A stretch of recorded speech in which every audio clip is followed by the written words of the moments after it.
Hello everyone, and a really warm welcome to the new academic year just before we begin it.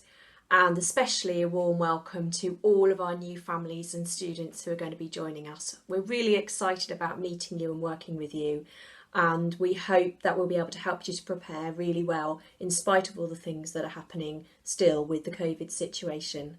I've written a very long letter which is necessarily very long and has a lot of information in it, and I thought that maybe for some families and even some of our older students it might be useful for me to speak to this letter. I'll be reading parts of it, but just to explain a little bit more or make it a little bit more digestible, because there's an awful lot of information, as you can imagine, at this time of the year.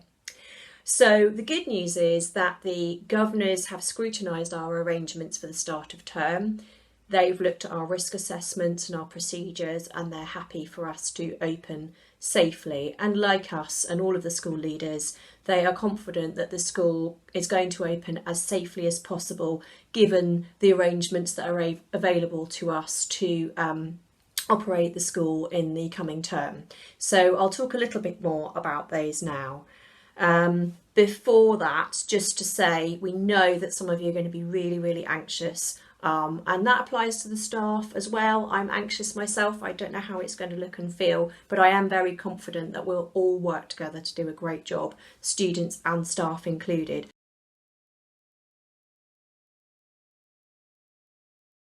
So what we're going to be doing is phoning parents and families on Thursday afternoon. That'll be a really quick call because we need some very detailed bits of information from families. So if you're used to really long pastoral conversations, we will be doing those later in the term, but the call on Thursday is going to be a very quick fact check so that we can put information together.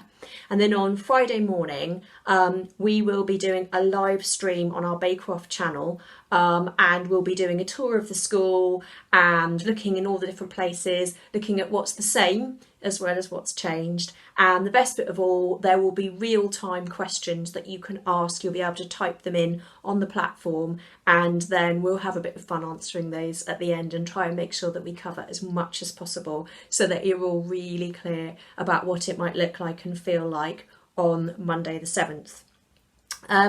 We're going to be using lots of measures to try and make the school safe and hygienic, and I've sent the master document of that to parents to look at in detail, and obviously you're welcome to send any comments to that. We are working to Department for Education guidance very closely indeed, and in lots of ways we've gone over and above that guidance.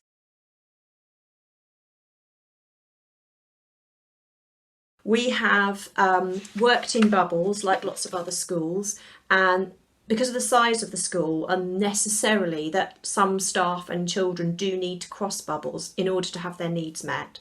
The first bubble is the entire school, so the hard bubble is the whole school. And then within that, there are 3 student bubbles. There'll be a green, a yellow and a blue. So Key Stage 4 and Alpha students, you'll be blue. And Year 7 and Year 9, you will be yellow, and Year 8, you will be green. And the reason for that is that Year 8s will be on the first floor together. They're a slightly smaller bubble, and Year 7 and Year 9 will be on the ground floor, and Years 10 and 11 and Alpha, some will be on the ground floor and some will be in other parts of the school. So that's the sort of sub-bubble. But then additionally, there will be tutor bubbles, which is the smallest group of children and staff. And particularly for Key Stage 3, you will be together all of the day and not mixing during lesson time. Key Stage 4 is a little bit more complicated because we need our students to be able to go to their options classes. We need our students to be able to access their core curriculum in different subject levels, so there'll be a bit more mixing. But most of the day your child will spend in the room with the same 10 to 12 other students and the same staff. Where there are changes of teacher for the subjects, the teachers will move from room to room and the students will stay in their rooms all of the day. That's particularly Key Stage 3. Again, Key Stage 4 may move around a little bit more, but it's incredibly important that students do stay in their own areas, in their own classroom with the staff that are working with them. And that's how we hope that the bubble system will at least manage any infection should it occur in the school. What students will be doing is wearing coloured sashes to make it really, really easy for everybody to check back where they should be. All the doors in all around the school and entrances and so on are clearly marked with coloured tape.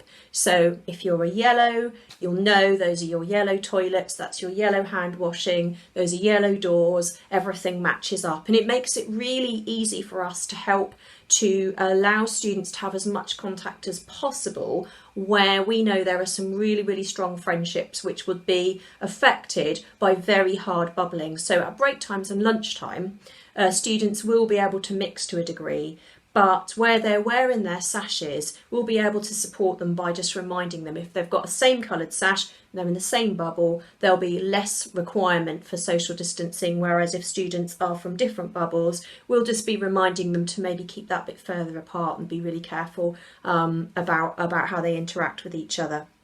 So we hope that will work for students and try and keep life as normal as possible, but equally keep us in groups and in safe and manageable arrangements of staff and children so that they keep together. Wet breaks will be a bit more difficult because Key Stage 4 should be over the other side of the service road. They'll be in the drama block and they'll be on the school field. Weather permitting, and Key Stage 3 will have all of the playground and all of the area to operate in, but that will be more problematic with wet breaks. And as you can imagine, we will be using outside facilities as much as possible. So what you might like to do is make sure that your child does have a raincoat or suitable outdoor wear. I am the mum of 2 teenage boys, and I do realise how futile those words might sound, but mums and dads and carers, if you can try and make sure they've got a coat and try and make sure they bring it, we will try and make sure they wear it, but we can only try.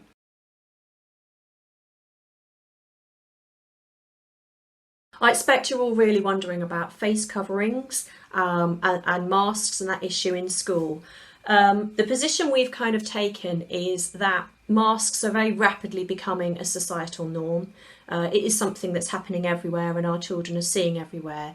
And so it's important that we all support our students with normalising that and not feeling anxious about it. And where they can, where they have the capacity to rehearse using them safely, and where they can't, we won't be asking that. Hampshire County Council Transport Team are requiring students, again, where possible, to be wearing a face covering on the vehicle. And we've got very good protocols and procedures that will be in place for donning and doffing. And we'll be asking students to keep their mask on right up to the classroom door so that we can help them to hygienically remove it and store it for the day. And again, we think that rehearsal is really important. The government advice really focuses on wearing masks and wearing face coverings in communal areas and busy areas. And our new procedures eliminate that completely. So we won't have crowded corridors, we won't have students in areas mixing where masks might be required. So our view at the moment is that it's not necessary for any student to be wearing a mask in the school day. That being said, some students may feel that wearing a mask is really helpful for their anxiety, and we're happy to support that. So you do have a choice about this, mums and dads and carers. What we will say is that the school will take a view on whether the student can do that safely for other people as well as themselves. And also we will take a view on the impact on them over the school day, because it might be that they haven't worn a mask all of the day before, and that's quite a different proposition to wearing it for maybe a few minutes in the car or in a shop or a different situation. So we'll talk to you and tell you about our observations, and we will sort of reserve the right to make the final arbitration on whether that's really effective for children. But we're certainly very happy to go with it and try and support if that's something that students would like to do and parents would like for them.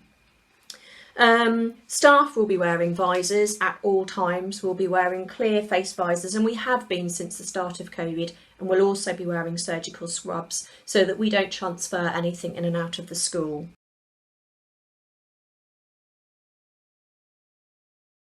So we do still maintain the requirement for school uniform, but what's really important is that uniform's washed very regularly, ideally every day.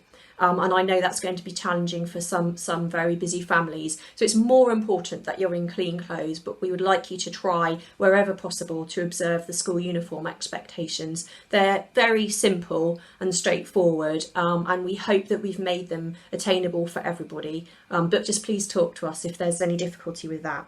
And the other exciting news is that we were just launching a new PE uniform just before COVID, and the students and staff were really excited about it. There's a lovely set of logo different options to wear. On PE days, we'll be asking students to wear their PE kit or sportswear all of the day, so that we're not using changing rooms and areas for that. So I was hoping to have the web link for the letter today, but it's not ready yet. But there's a company who are producing the uniform for us, and they'll have an online store where you may wish to buy some items and you may wish to be in them. I need to stress, it's not a requirement at all, and we don't want to put pressure on any families in any way, but some students love logoed stuff and they love the school uniform, and they may feel a bit uncomfortable in if you like, random sportswear, so that's available to them if they'd like to wear it, and I hope that when you see it on the website you'll like it as much as I do.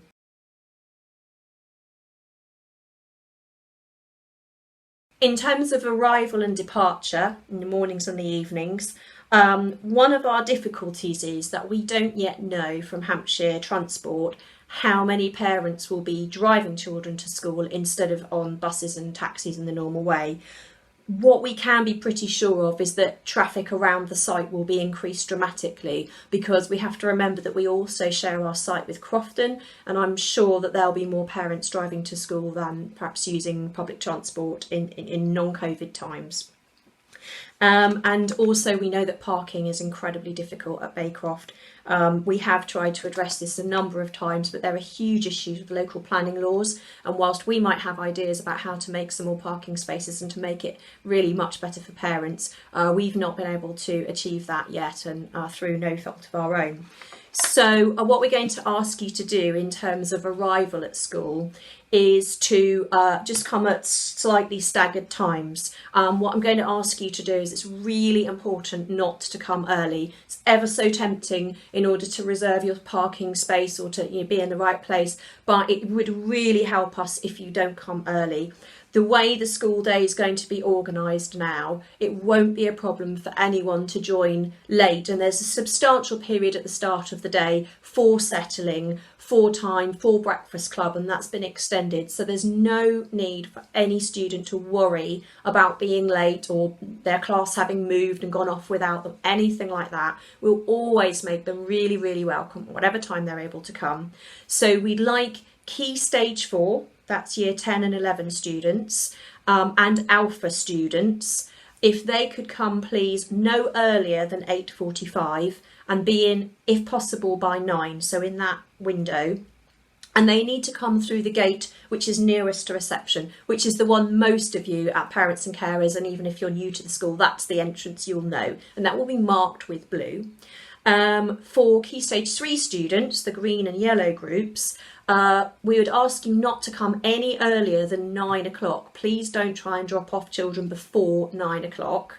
And you'll be using a different gate, a wider gate, because there are more of you, a little bit further down the school site. So those of you that are already students and parents, it's between the sensory garden and the drought garden, but it'll be really clear and there'll be plenty of staff there to help you. So if you could come after 9 o'clock, that would be fantastic.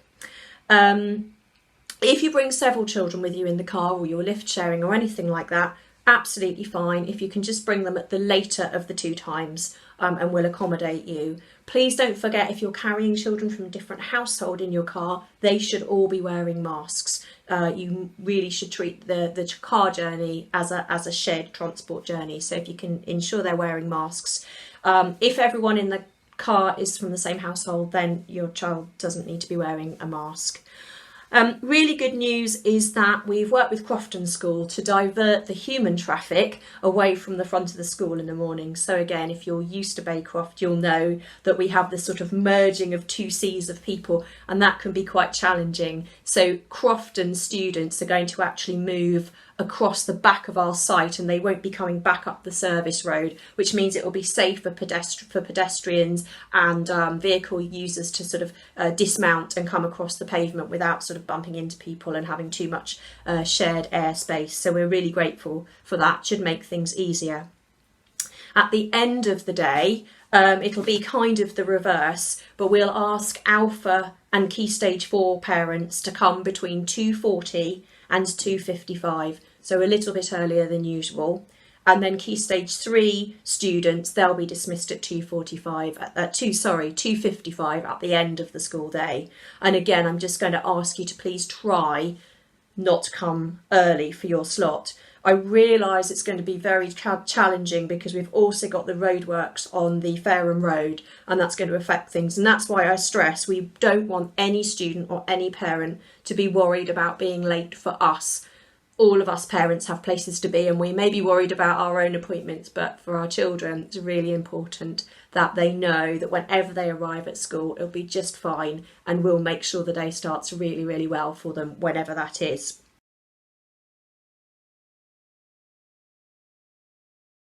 In terms of visitors to the school site, sadly, we're going to have to ask parents not to come to the school unless they've got an appointment, and not to come inside the school site with their children. Those of you who've got children in other schools, I'm sure that you'll find that that's what they've been saying for a while.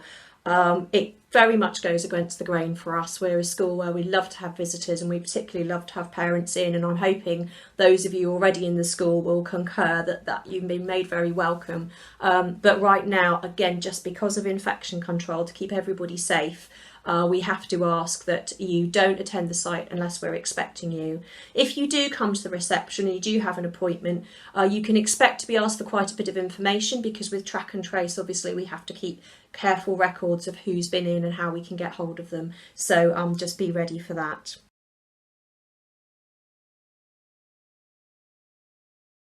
Food and drink will resume, so the caterers will resume their service. We won't be able to use our central dining hall, so we'll be eating our meals in the classrooms or outside if the weather allows. The menu that's been put together is a grab and go menu, so there will be warm snacks and warm food served in containers and items which are all disposable and which can be taken down to the classrooms. So that will be available to students in the normal way. What I would say is really think with your child whether that's right for them, because there will also be packed lunches, and what we're tending to see is a lot of waste, food waste on the packed lunches, which the children are not so very keen on. So you might want for this period to pack something from home that they really enjoy. We won't be serving any wet meals, and by that I mean things with baked beans or the roasts with gravy, that kind of thing. It'll be more like pizzas, baguettes, jacket potatoes and those kind of things, and the menus will be coming out to you very shortly when they're finalised by HC3S.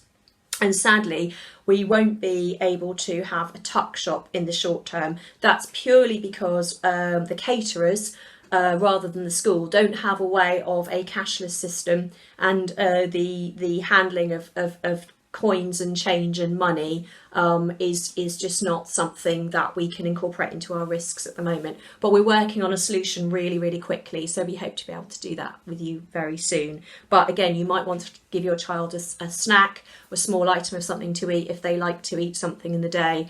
You might find where children have been at home for a long time, they're a bit more used to grazing. They might find it quite hard having to sort of wait until lunchtime. So let's think about that. Very important indeed that students bring a water bottle of their own that's very clearly named, because again, whereas we've been happy to give beakers and cups and things in the past, that's not something that we're able to do at the moment, and for environmental reasons, at the students' request, very clearly at the students' request, we don't use disposable cups and items like that. Obviously, we would never leave a child to go thirsty, but we really do need you to help us with this and make sure they have got water bottles.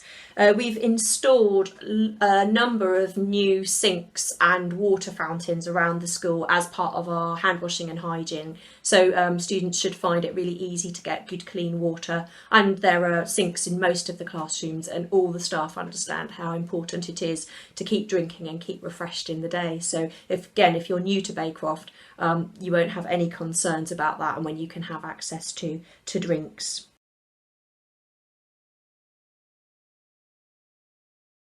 Just to move on to a slightly sad bit of news, those of you that got to know Barney the School Dog over the years, sadly Barney had a short and quite sudden illness over the summer holiday, and he's not going to be coming back with me. He died a couple of weeks ago. So I wonder if you could let your children know and prepare them for that, because I know that some of them, like you, were very fond of Barney. He was a really good dog, and he was a good and gentle friend to a lot of the students, and you can imagine we're all going to miss him a great deal, but just to prepare you for that situation.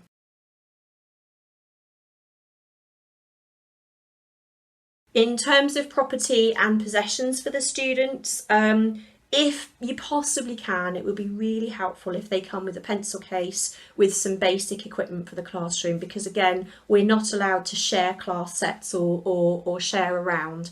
Again, this is just not to put another pressure on you. If it's too much, please don't worry, we will provide, but it would be so lovely if as many students as possible had a small pencil case or a bag with some items that would be helpful, because everything we don't have to give or lend. It is a help to us, and lots of children take real pride and real enjoyment in having their very own equipment. It's much less likely to get lost because they're much less likely to be moving around the school. So that's the good news. On the lost property front, the bad news is we won't be able to have a lost property facility. So I'm really pleading with you to ensure that everything that comes into school is really, really well labelled. And again, as a mum myself, I know how these things magically disappear. You know, what do you mean you haven't come home with your brand new coat? But that is what happens. Baycroft is a surprisingly large school when you're looking for a particular item, and things do get left. And as we can't store the property for hygiene reasons, it's going to be disposed of by the cleaners, even expensive items. So please, please try and label everything really carefully. And we'll ask tutors to support you by checking this with the children in the first week back. We'll go through their equipment with them and try and make sure that everything is properly labelled. And unless it's going to cause immediate damage to an item, we're likely to use an indelible pen or some other method and label it for you. Obviously, we'll take your advice on anything that might affect the item.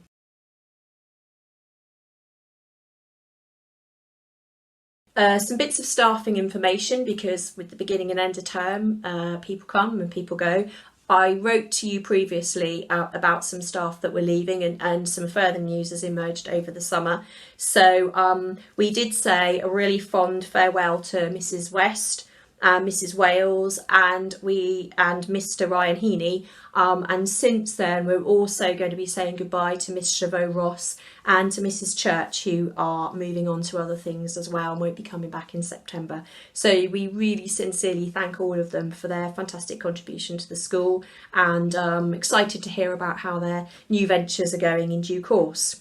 So we're welcoming lots of new staff as well. We're going to welcome Miss Chantal Wyatt, Mrs. Adri Jansen, Miss Olivia McFarlane, Mr. Dave Hill, Miss Leanne Knight, and Miss Kelly Tuck. And we hope they're really, really welcome and that they enjoy their time with us, and we hope that you'll enjoy getting used to them and getting to know them the same way as we will.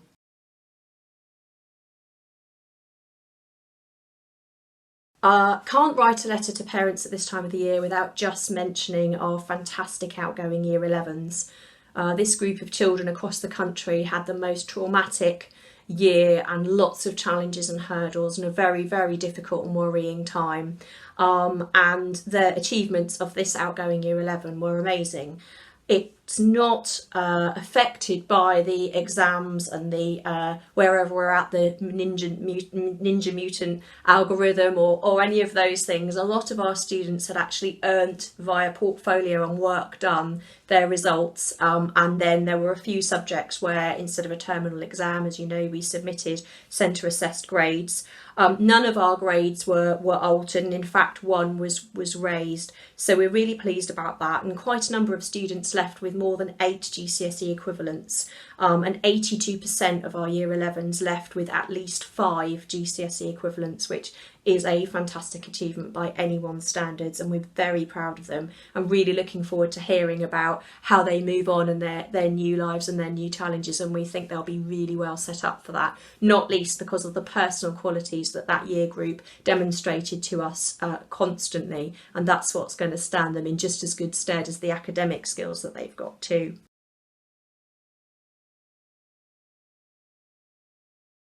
If we just talk about COVID and sickness and attendance now, this is going to be quite a directive section, and I really regret the tone of it, because those of you that know me know that I go out of my way to be pragmatic and flexible and accommodating about as many things as I can, because I recognise that as families you've got enough challenges, and where I can be helpful and lead the school in that direction, I will. The problem with COVID is obviously it's really serious, and we do have to follow national guidance, health guidance and Department for Education guidance. So I apologise for seeming as emphatic as I am. I don't like saying must and things like that when I don't have to with parents, but these really are musts, and I must ask you to support us by sticking to these. So obviously we've got to ask you not to send any children to school who are in any way symptomatic. That's an absolute first. And if anybody else in the household is showing any symptoms, they must not attend school. I want to just point out to you the situation with transport, because it's very important and it might not be clear at first. And that is that if a child comes to school and they develop symptoms during the day, or they've perhaps had them earlier in the morning and they get worse, we'll have to ask them to leave the site immediately. Again, that is in the guidance that we're working to. And that journey home must be organised by the parent. So Hampshire will not organise or support the journey, and we will not be allowed to transport children who are unwell. So what I would ask you to do is 2 things, which is err on the side of caution, of course, if your child doesn't seem themselves and you're worried they might be developing symptoms. Secondly, do make sure that you've got a really secure contingency plan should your child need to come home from school, and whether that's, you know, obviously picking them up yourself, or whether it's asking a neighbour, or whether you've got a taxi company that you know and trust that might be able to take you. But all in all, it's very important that you know what you would do if we need to call you and you need to remove your child from site very quickly. So please think that through. There are really clear self-isolation periods in place for children who are symptomatic, and if your child is off with symptoms, then what we'll need you to do is to get them to a test centre or get a test in the post, and they will need evidence of a negative COVID test, not merely for us, but actually in order for Hampshire transport to resume. So if they come to school on school transport, Hampshire will suspend their transport for 10 days once they've been notified that they're symptomatic, and they will need that negative notification of a test in order to resume their transport. So if and when these things happen, obviously call us, we will help, we will support and give you more information, because it all seems very, very complicated right now, even for me, but we'll guide you through it. But those are the basic rules of thumb. If children do have to self-isolate, obviously we'll be providing distance learning activities, and we've continued to do a lot of work over the summer. As you know, our distance learning evolved very rapidly, and we are very close to being on a fully distance learning option through our team, through our Class Dojo platform, and also through the Office 365 platform, which all of the students actually have access to. And a really big part of the programme that we're going to be doing with students in school every day for the first half of term, our Bouncing Back Better programme, which is every afternoon for every child, will not only focus on emotional well-being and recovery and restoring and processing what they've been through with the lockdown, but a large part of that will also be rehearsing with them the use of technology and the use of distance learning practices and resources, so that if we do have to self-isolate any bubbles, if we did have a local lockdown, if anything happened that the school wasn't running in the normal way, or if the children themselves as an individual cannot come to school, that we've practiced with them and we've worked with them as well as we can, so that they can make the most use of our distance learning packages.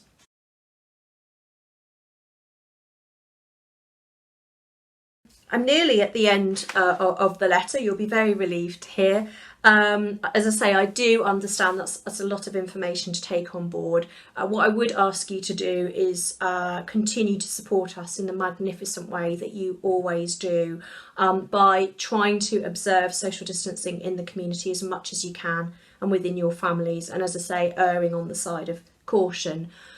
We will let you know if there are symptomatic people in your child's immediate bubble, and we'll be very tactful about that and do our very best to protect identity. But there are so many families in the school with very vulnerable wider family or network members. We feel that you need that information to decide. For example, if you were going to go and visit Granny tonight, who is perhaps very frail or has medical issues, it might be important for you to know that a child in your child's class has gone home with symptoms today, just so that you can think again whether you might put in extra measures, or maybe you'll go the next day, or maybe you'll proceed as you would have done, but you've got that information, you've got that choice, and that's really important that you do. You know, again, if you know us, that we always go out of our way to support students to behave the very best they can, and to make sure that they understand that we understand that sometimes we can't meet those high standards. You'll appreciate that with COVID, we are going to have to really ask students to follow the rules that we set and to meet our expectations. We'll do everything we can to make that possible for them. But you will notice there is a COVID update to the Behaviour for Learning policy, and there are certain situations where if all of our efforts, and yours too, are not effective, we may need to rethink what a child's arrangements are for education if it's affecting the safety of other people on the site. And what I particularly want to ask you to stress to your children in advance, and I'm sure you've done this already, is that it's not funny ever to cough on somebody or say something or pretend to spit or even really spit. There are lots of children in the school right now who are extremely worried about germs, who were before, and that's a really, really cruel and offensive thing to do in our community. And there will be children that do it, and there will be times that happens and people just don't think. As well as having their special educational needs, we do have a school full of teenagers, and again, we all know what that can be like, and the I just didn't think moment. But if you can help us by just reassuring children who are worried that hopefully won't happen, and by just reiterating to your children just how important it is that they think and they care about the worries and anxiety of other children, and we will also do that and try and make sure that everybody feels as safe as they can through every day. So I think that's it from me, really. I'm so looking forward to seeing some of you in person or on the screen or chatting with you on the phone. It's the very best bit of the job, is the families and the interactions. And we've got 40 new year 7s coming in and some other students in other years in the school, and I'm just really looking forward to getting to know you and seeing you flourish in the school community. And as I say, I do thank you really sincerely for the support you show us, for your amazing support through the lockdown, and the way that you were so generous and so supportive of the staff, and some of the great conversations that we had, and the benefits of getting to know each other much better through that period of mutual support. We're hoping to get back towards business as usual as much as we can, and for Baycroft that means happy days, successful days, learning days, community days, and being a great team together to try and get the very best for your children. So thank you ever so much for watching and listening. I do hope this has been helpful, and I'm sure there'll be plenty more to come from me as the term goes on. And again, my apologies for that, but I will do my very best to keep you informed. Take care everybody, and for students, I really look forward to seeing you on Monday. Take care, bye bye.